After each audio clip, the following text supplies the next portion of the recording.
to cause mayhem. We don't want this. If the soldiers are required by INEC to secure any given community because of this crisis we have, of course INEC will call them, but they are not to be used for election material. They are just to be used, as they currently are doing, to secure the space all over Nigeria where there is a threat to public order and peace. All right, let's get over to our correspondent, Emmanuel Eweye in Port Harcourt. He's bringing us information concerning what's going on where he is. Hello, Emmanuel. The police has intensified search to unravel the culprits behind Okrika violence of February the 17th that disrupted the APC rally, left one police officer dead and many others injured. According to a source, the team of investigation led by the AIG in charge of Zone 6, Tunde Ogushaki, 3 persons have already been arrested, and the suspects were found to be in possession of items that link them to the crisis. The AIG, however, told me that details of their findings will not be made public for now in order not to jeopardize investigations that are currently going on. Now, on the flip side, youths and elders of Okrika land have come together to say no political rallies will be allowed to hold in their town till further notice. Speaking at the event, a frontline youth leader in the South-South, Ateka Tom, said Okrika people will no longer allow their peace to be disturbed by the APC or the PDP or any political party for that matter in the name of holding rallies. Whether that position will stand the test of time remains to be seen. Interesting developments there. Thank you, Emmanuel, coming to us from Port Harcourt. Well, let's get to Ine Thompson with more roundup of what's happening. Hello, Ine.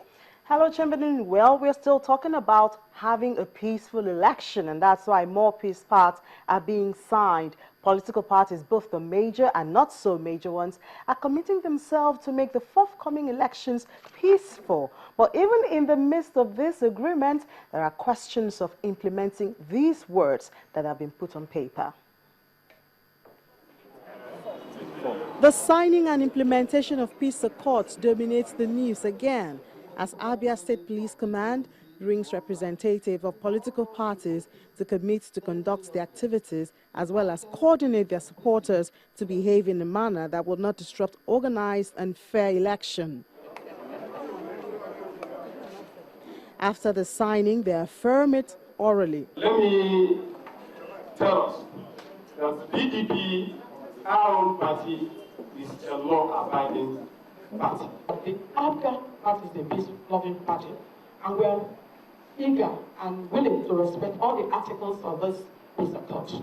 The witness, the police, promised to follow the agreement. We will give you a very level playing ground.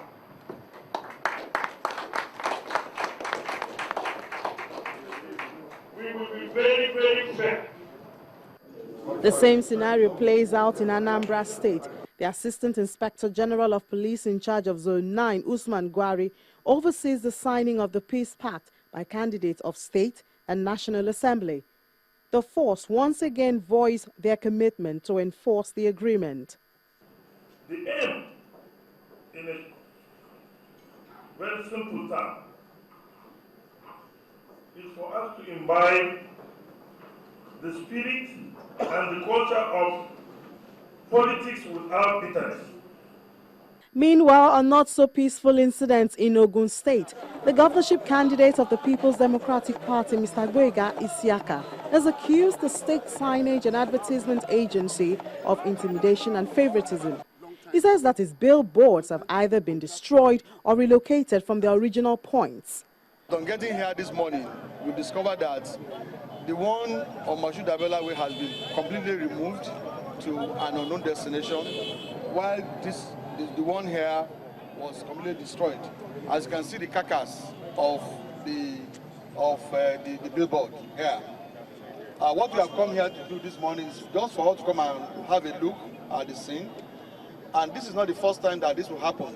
The Director General of the Signage and Advertisement Agency in the state, Mr. Akin Bamidele, however, refutes this claim and gives reasons for the seemingly favoritism action. That freestanding sign has no approval. It has never been paid for. and it has no place in that public space. Issues of billboards and banner destruction have been raised in other states, and there's been continuous attempt to douse tension in this area. Well, it is worth noting that politicians also have the duty to coordinate their supporters to act peacefully. And I guess this could be the next area of focus in order to forestall actions detrimental to Nigerians' democratic growth. Back to you, Chamberlain. Well, thank you, Ini, and we'll be back in just a moment. Please join us again. Welcome back to Nigeria 2015, where we're taking a look at the debate over whether or not the military should be deployed during the elections or not. Honorable Sinai Gumbiade is here in our Lagos studios. He's a member of the APC, and we've got Mr. Kacha Nanuju, who is a member of the PDP, who joins us from our studios in Abuja. Let me get to Twitter, Honorable Gumbiade, and ask these questions. Ape tweets saying, I don't think the military is involved in the elections per se, but their presence is highly needed for peace. And then we have Jide Ayeni, who says, well, before I come to that of Jide, Owoni Bashir says, it's very, what's that one? Okay, well, he says, look, that the memories of the 2011, that's Owoni, that the event of 2011 political violence is still very fresh in some people's minds, and then an avenue to prevent recurrence is necessary, and as such, nothing wrong in deploying the military. The question we keep asking is, what is the role of the Nigerian police force? What is the reason that force is established? Whose responsibility is to maintain peace and order in a civic process like election? Are we saying that the Nigerian police is no more functional, is no more in existence and incapable of maintaining peace and order in the society? Are we saying, like Mr. Mbaniju said, are we saying that Osun State was at war at the time the soldiers were deployed there? Are we saying that Ekiti was at war? And we have seen what have just happened in the revelation of what happened in Ekiti.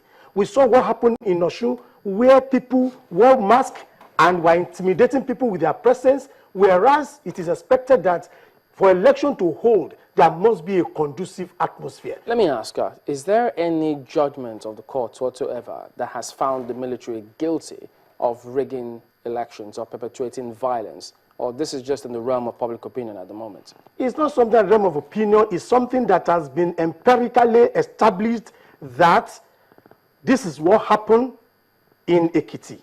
If we are yet to go to court, if we are yet to have judgment on it, does not mean it did not happen. No, I'm asking, at the moment, is there any court ruling based on that? No, at court at the moment, I'm not aware of any. Okay, but you're saying... But we are saying that that should be investigated. The revelation as regards Ekiti should be investigated. And it's one of those things that triggered, because one beating twice shy.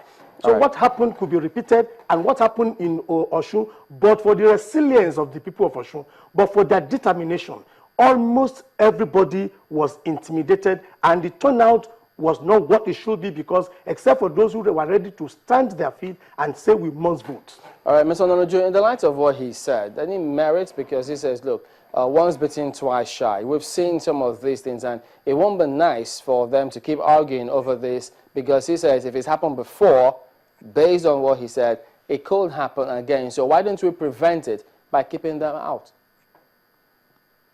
Washington, my man, with the truth for us to understand, what he's saying about Ekiti, Chamberlain, are just mere allegations. His words about Ekiti